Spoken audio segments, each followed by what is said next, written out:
selama 7 hari dan itu diiringi oleh musik-musik.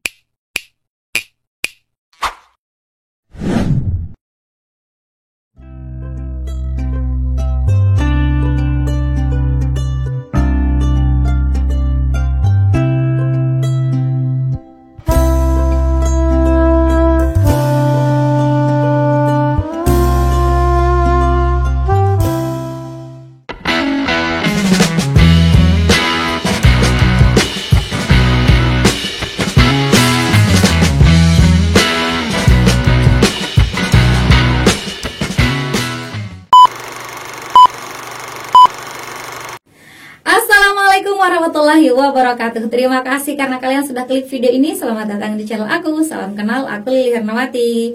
Teman-teman, kali ini kita akan kembali membahas mengenai prediksi soal untuk seleksi P3K tahun 2023 yang kabarnya akan dilaksanakan pada, kalau tidak salah ya, bulan Juni atau kalau tidak bulan November kata teman-teman kita ya.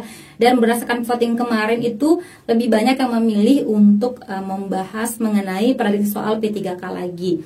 Dan banyak juga teman-teman kita yang nge-DM untuk minta dibahas lagi soal-soal atau bocoran-bocoran soal mengenai moderasi beragama.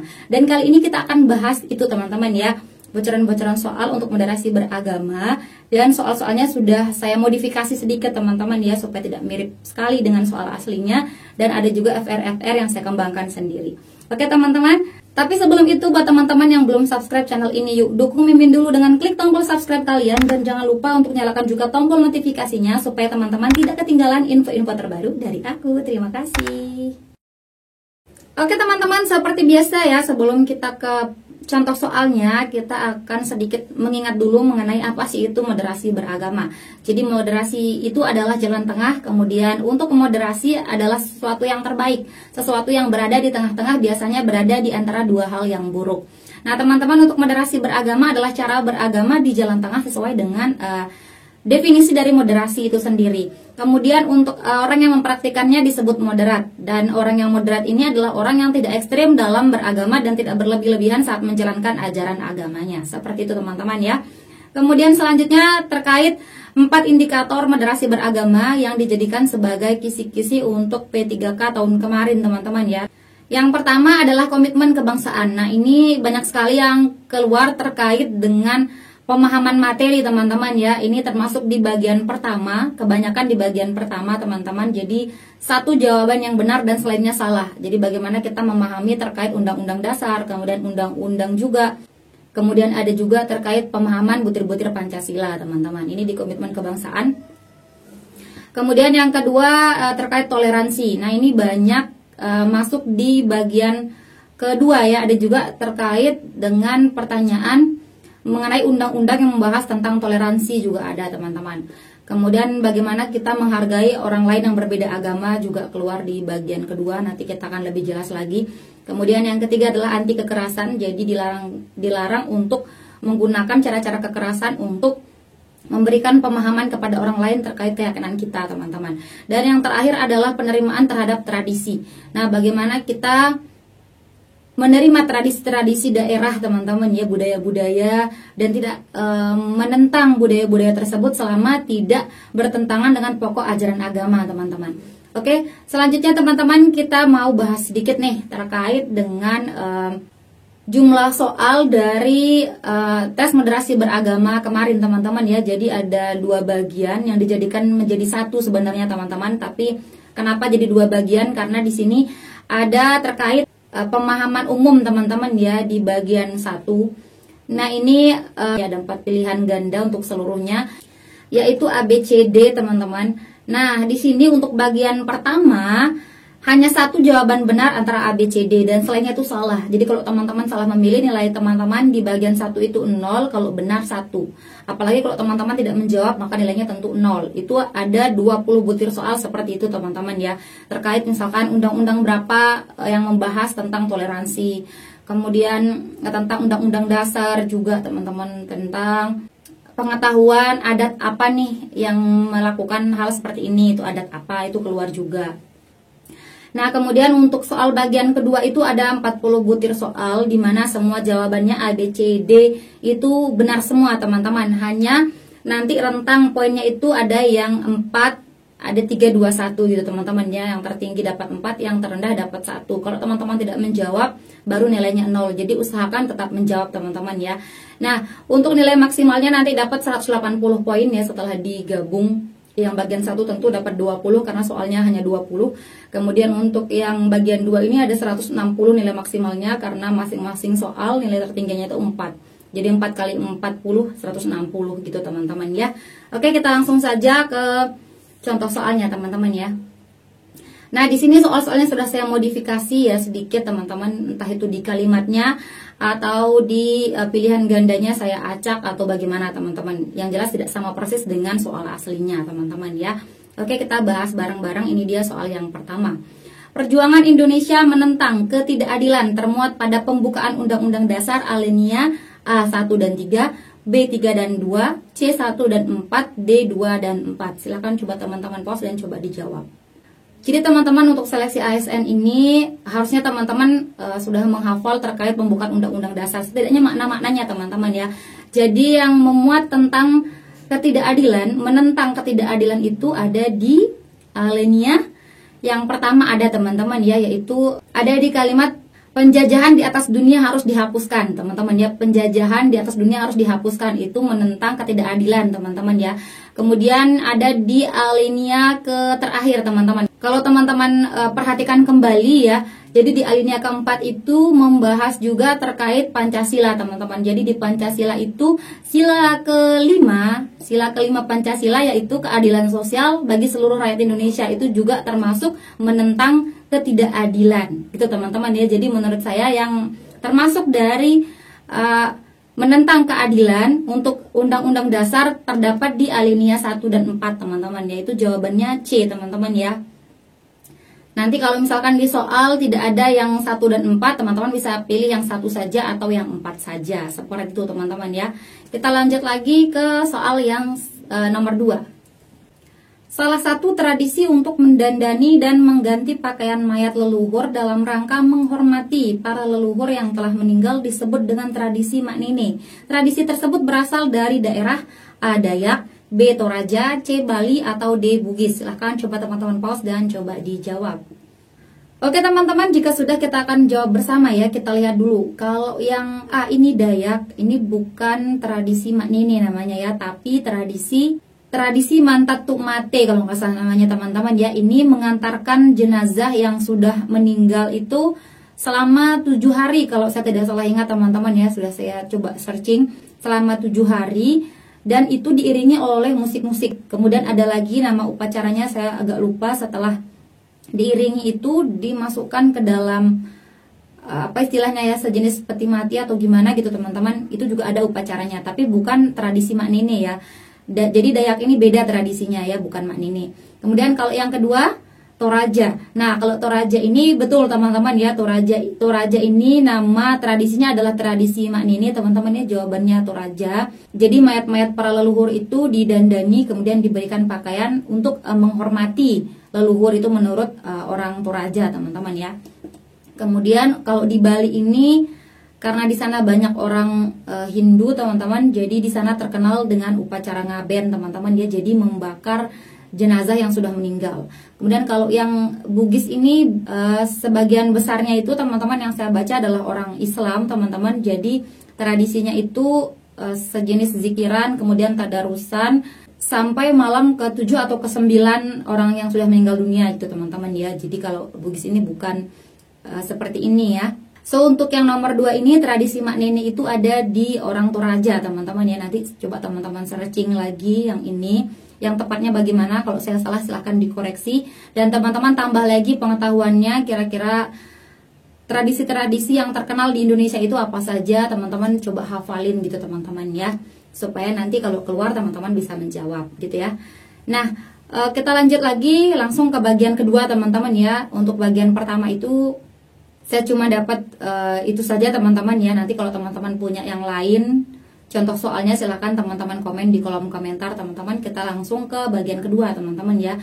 Assalamualaikum teman-teman. Buat teman-teman yang mau ikut seleksi PPPK Kementerian Agama, aku mau rekomendasikan e-book prediksi soal moderasi beragama nih. Soalnya aku susun dengan 2 format, yaitu pilihan ganda dan pilihan sikap dari beberapa pernyataan berdasarkan 5 tingkat bobot penilaian dari Kemenak. E-book ini terdiri dari prediksi soal yang aplikatif yang disusun berdasarkan buku moderasi beragama yang diterbitkan oleh Kementerian Agama dan referensi lainnya.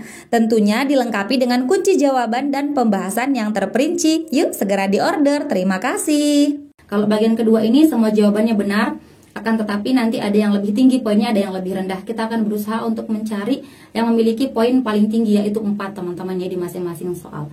Kita langsung saja ke soal yang pertama.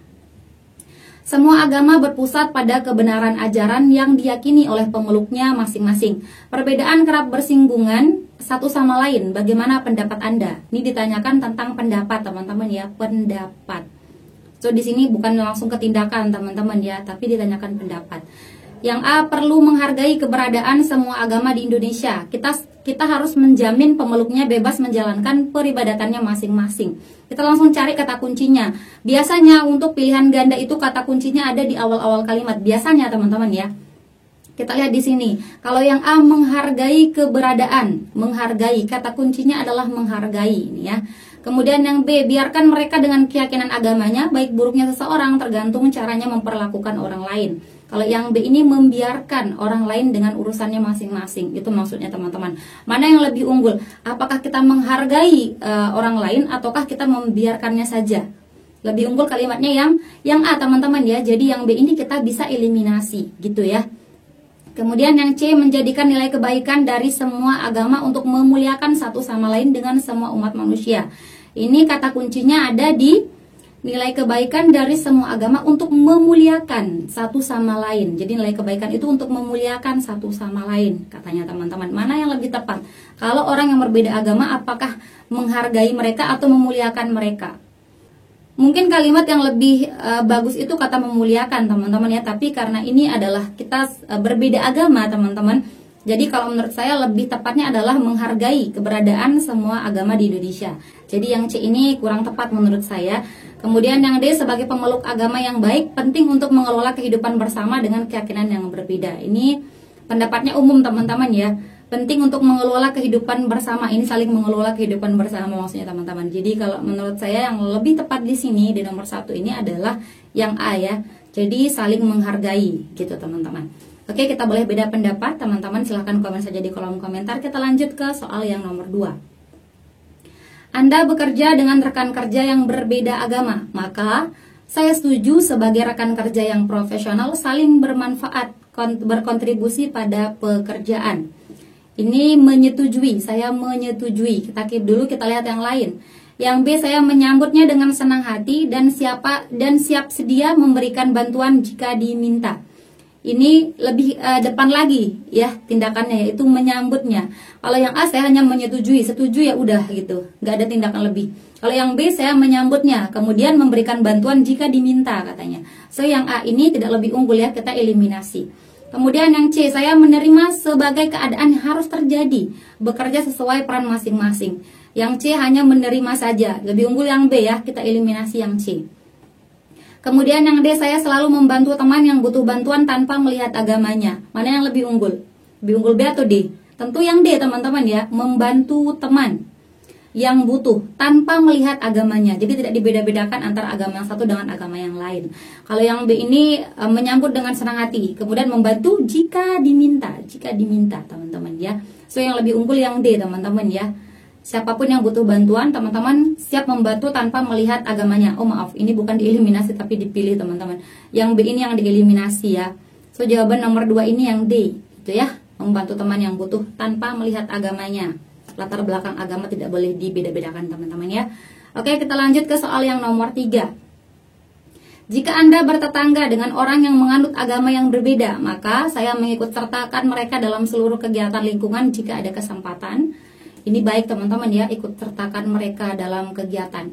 Kemudian yang B, saya membiarkan mereka sebagaimana hak mereka tinggal di Indonesia. Ini mana lebih unggul, A atau B? lebih unggul yang A teman-teman ya, karena di sini langsung ke tindakan ya, ikut serta dalam kegiatan. Kalau yang B ini udah biarkan dia dengan dirinya, saya dengan diri saya gitu. Seolah-olah ada sekat teman-teman ya antara kehidupan bertetangga. Seolah-olah seperti itu kalau yang B. Baik kalimatnya tapi seperti tidak saling mempedulikan teman-teman. So yang B ini tidak unggul. Kemudian yang C, mereka berperan penting dalam meningkatkan kualitas kebersamaan dan kehidupan sosial keagamaan. Ini lebih kepada pendapat teman-teman ya, lebih kepada pendapat, lebih unggul yang A ya, karena A itu langsung ke tindakan, mengikut sertakan mereka. Jadi yang C ini bisa kita eliminasi. Kemudian yang D, menurut saya kehadiran mereka yang melengkapi kebersamaan sebagai bangsa yang majemuk. Ini juga hanya pendapat menurut saya gitu. So yang nomor 3 ini poin paling tinggi ada di A teman-teman ya. Seperti itu. Kita lanjut ke soal yang nomor 4. Acara Tingkeban merupakan adat Jawa. Acara tersebut diadakan sebagai rasa syukur atas usia kehamilan seorang ibu yang mencapai umur 7 bulan. Sikap saya terhadap upacara Tingkeban tersebut adalah, ini sikap Anda ya, sikap Anda. A, masyarakat perlu melestarikan budaya Tingkeban tersebut. Nah, ini budaya dilestarikan. Ini baik teman-teman ya. Kita lihat dulu yang B. Jika kehamilan istri saya mencapai usia 7 bulan, maka saya juga akan mengadakan acara Tingkeban tersebut sebagai rasa syukur. Ini memang ketindakan teman-teman ya, tapi kita lihat bahwa upacara Tingkeban ini diadakan oleh orang Jawa teman-teman ya. Kalau Anda misalkan bukan orang Jawa, maka Anda tidak bisa untuk melakukan hal tersebut teman-teman, karena itu bukan adat teman-teman.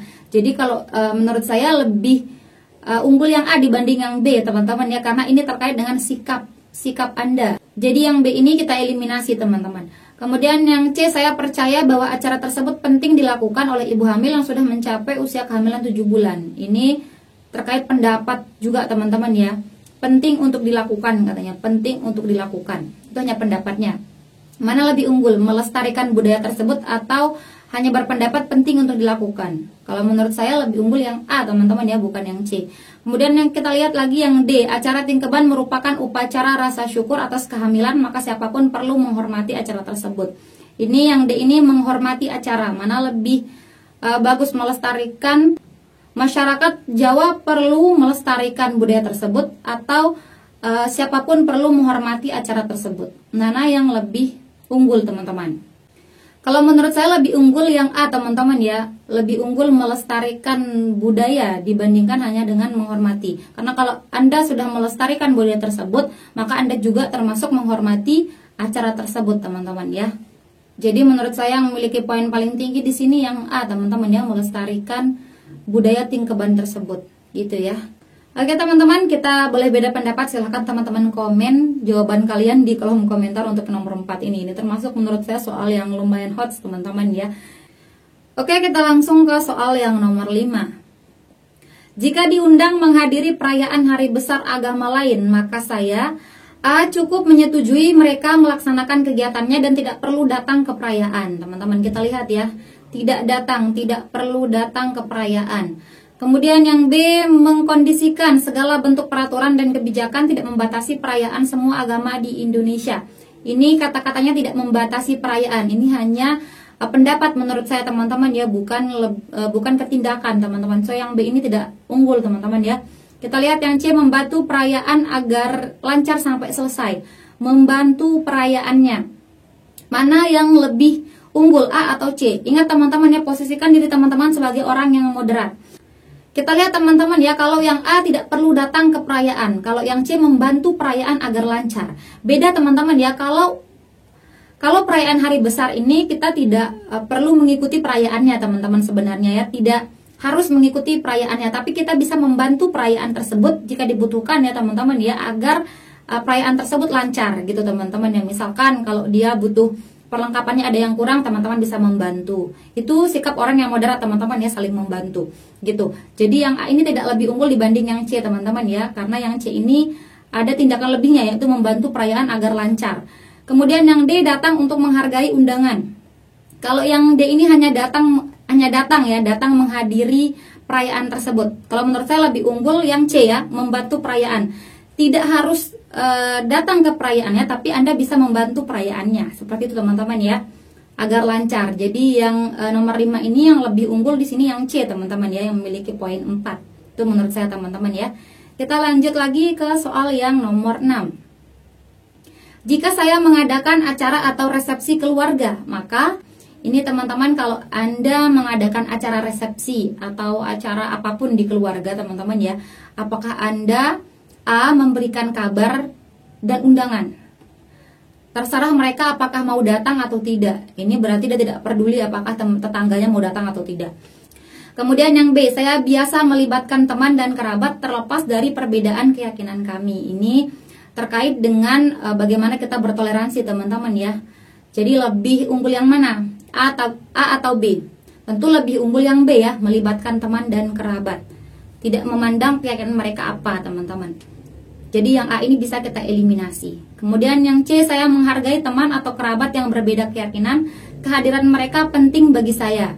Ini adalah sebuah pendapat, teman-teman ya, lebih unggul yang B karena yang B ini tindakannya, melibatkan teman, itu tindakan. Kalau yang C ini hanya pendapat ya. Kehadiran mereka tuh penting katanya. Ini hanya pendapat. So yang C ini kita eliminasi. Kemudian yang D, saya akan mengundang teman yang berbeda agama ke perayaan keluarga kami. Ini lebih ditekankan pada undangan ke orang yang berbeda agama. Menurut teman-teman mana yang lebih unggul, B atau D? Kalau menurut saya pribadi, teman-teman, yang lebih unggul yang B, teman-teman ya. Jadi kalimatnya tidak membedakan keyakinan siapapun, melibatkan teman dan kerabat terlepas dari perbedaan keyakinan mereka gitu, teman-teman ya. Kata melibatkan sudah mewakili, Anda mengundangnya, terus kemudian Anda memintanya datang, itu juga mewakili ya kata melibatkan ini gitu, teman-teman. So lebih unggul yang B, teman-teman ya, dibanding yang D. Jadi nomor 6 ini yang memiliki poin 4 yaitu yang B, teman-teman ya. Kita lanjut ke soal yang nomor 7. Jika Anda melihat anak Anda bergaul dengan anak-anak yang berbeda agama, maka A. Saya mendukung anak saya bergaul dengan siapapun tanpa membedakan agama mereka. Nah, ini positif, teman-teman ya, mendukung anak saya. Kemudian yang B, semua anak berhak tumbuh dan berkembang dalam lingkungan yang baik dan berkualitas. Ini hanya pendapat ya, semua anak berhak tumbuh dan berkembang. Ini hanya pendapat. So lebih unggul yang A, teman-teman ya, mendukung, tindakannya itu mendukung gitu. Kemudian yang C, saya biarkan anak saya bergaul meski saya kurang nyaman. Nah, ini kata meski saya kurang nyaman, ini sudah negatif, teman-teman ya. So, yang C kita eliminasi. Kemudian yang D, saya menerima pertemanan itu dengan baik. Nah, yang D ini saya menerima pertemanan dengan baik. Mana teman-teman yang lebih unggul kalimatnya, A atau D? Lebih unggul yang A, teman-teman ya. Karena di sini sikapnya mendukung, tidak hanya menerima tapi juga mendukung. Mendukung anak untuk bergaul siapapun temannya ya, tanpa membedakan agamanya. So nomor 7 ini yang memiliki poin 4 itu yang A. Kemudian kita lanjut lagi ke soal yang nomor 8. Assalamualaikum teman-teman, Mimin mau rekomendasikan buku yang berisi kumpulan soal dan pembahasan untuk seleksi kompetensi manajerial, sosial kultural, dan wawancara untuk calon PPPK tahun 2022 formasi guru dan non-guru. Buku ini berisi 11 paket yang terdiri dari 5 paket soal dan pembahasan untuk kompetensi manajerial, 3 paket soal dan pembahasan untuk kompetensi sosial kultural, dan 3 paket soal dan pembahasan untuk wawancara. Buku ini tidak tebal namun dapat mewakili setiap kompetensi soal dengan baik, berisi prediksi soal terbaru yang aplikatif. Harganya sangat terjangkau namun kualitasnya sangat bersaing dan unggul. Pembahasannya terperinci dan jelas. Yuk segera diorder. Terima kasih. Pada acara tertentu di desa kami, masyarakat berpartisipasi menampilkan seni daerah. Beberapa warga tampil menjadi pemeran dalam penampilan seni daerah tersebut. A. Setia pada penampilan seni daerah, saya tertarik untuk bisa menonton. Yang A. Coba teman-teman pause dulu dan coba dijawab teman-teman ya. Kalau sudah kita akan jawab bersama. Nah teman-teman di sini kita lihat ya, kalau yang A saya tertarik untuk menonton. Tertarik untuk menonton, kita keep dulu ya. Yang B, jika diminta maka saya siap untuk ikut bergabung menjadi pemeran. Nah ini lebih unggul kalimatnya ya. Jika diminta maka saya siap untuk ikut bergabung. Tidak hanya tertarik ya, tapi ikut bergabung. So yang A ini bisa kita eliminasi ya. Kemudian yang C, saya setuju jika masyarakat menampilkan seni daerah. Yang C hanya setuju. Ini juga tidak lebih unggul ya. Lebih unggul yang B, ikut bergabung. Yang C kita eliminasi. Kemudian yang D, masyarakat perlu melestarikan seni daerah, mendukung secara finansial, serta mendorong generasi muda. Yang D, masyarakat perlu melestarikan seni daerah, mendukung secara finansial, serta mendorong generasi muda untuk mengikuti latihan-latihan dan tampil sebagai pemeran dalam penampilan seni daerah. Mana yang lebih unggul? B atau D? Kita lihat teman-teman ya, kalau yang D ini ada banyak sekali tindakannya, yaitu melestarikan, katanya perlu melestarikan, pendapatnya begitu. Kemudian ada lagi mendukung secara finansial, ini berarti adalah tindakan ya, mendukung secara finansial. Kemudian mendorong generasi muda untuk mengikuti latihan-latihan dan tampil sebagai pemeran dalam penampilan. Nah, ini tindakannya banyak. So yang lebih unggul di sini yang D yang memiliki poin 4. Gitu teman-teman ya. D ini poinnya 4, kemudian poin 3 ada di B, teman-teman. Oke, kita lanjut lagi ke soal yang nomor 9. Berikut ini yang menurut Anda mencerminkan nilai luhur bangsa Indonesia dalam menjalankan komitmen berbangsa dan bernegara. A. Bersedia mengeluarkan harta dan tenaga untuk mewujudkan tercapainya hasil musyawarah. B. Menerima hasil keputusan bersama atau hasil musyawarah meskipun berbeda dengan usulan saya. C. Terlibat aktif dalam upaya mewujudkan tercapainya hasil musyawarah. Atau yang D. Menjalankan hasil keputusan musyawarah.